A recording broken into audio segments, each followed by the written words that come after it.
El mapa conceptual de fundamentos estadísticos va a pasar por las cuatro unidades de este ramo, partiendo por la primera unidad en donde se introdujo la estadística descriptiva.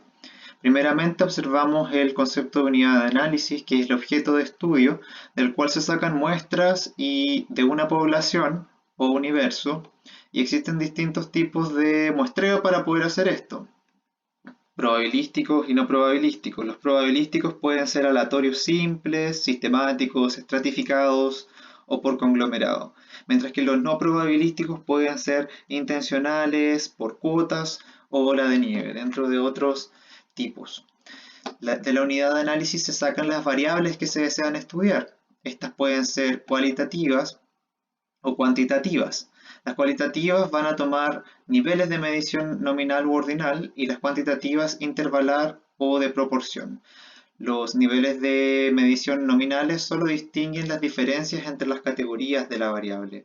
Los ordinales, si es que son mayores o menores, los intervalares, un rango definido entre cada categoría y la de proporción, van a comprender tipos de ecuaciones más complejos, como la división, la multiplicación, etc. Las variables cualitativas se pueden subdividir entre dicotómicas, sí, no, o femenino-masculino, por ejemplo, y policotómicas que ya tengan más tipo de categorías. Y las cuantitativas entre continuas, o sea, con decimales, o discretas con números enteros. La matriz de datos son la cantidad de datos acumulados en el estudio, que se pueden graficar con un gráfico de barras, con sectores o gráficos de pie, en porcentaje, y polígonos o histogramas que van a mostrar un poco más el tiempo y el área comprendida. Las tablas de frecuencia van a mostrar la frecuencia absoluta, FA, la frecuencia relativa, FR, que va a hablar más bien del porcentaje, se expresa en decimales, la frecuencia absoluta acumulada, que va a ser la que se va acumulando hacia abajo, y la relativa acumulada. En la segunda unidad observamos las medidas de tendencia central, la media o promedio, la mediana, que es el elemento que se acumula en un punto medio de la muestra, y la moda, el que más se repite. También medidas no centrales como los cuartiles que cortan en el primer cuarto y en el último por lo general, y los percentiles en cualquier porcentaje de la muestra. También observamos el concepto de rango o recorrido que comprende toda la muestra, desde el mínimo al máximo. Y las medidas de dispersión, que hablan precisamente de cuán dispersos son los datos en la muestra. Por ejemplo, la varianza va a hablar de cuán dispersos o concentrados están los datos en torno al promedio. Esta da un dígito al cuadrado, por lo que se debe sacar la desviación estándar con una raíz cuadrada y va a dar un dígito con el cual podamos trabajar. El coeficiente de variación, por otra parte, es el porcentaje de la desviación estándar para poder trabajar de manera más general. De esa manera se puede distribuir en muestras homogéneas o simétricas o heterogéneas y asimétricas.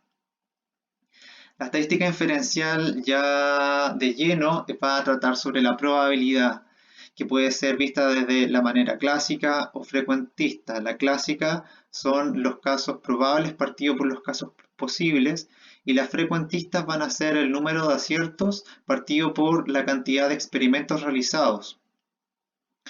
La curva de la distribución normal o campana de Gauss va a ser de gran ayuda para poder extrapolar los datos a un nivel poblacional.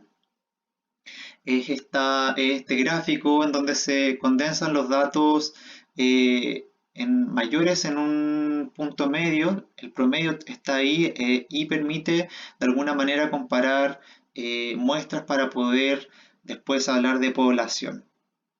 Así se ordenan los datos en el teorema del límite central, que siempre van a dar los máximos al medio, y también la estandarización de datos para poder trabajar con distintas variables.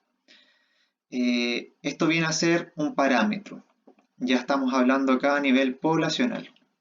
El contraste de hipótesis, por otra parte, va a ser de ayuda para poder hablar de hipótesis que pueden ocurrir de un caso puntual a una población y apuntan un valor físico a un valor fijo del parámetro. Es dicotómica, es decir, se trabajan solo con dos hipótesis y van a hablar de la probabilidad de que esta hipótesis primera o hipótesis nula sea rechazada.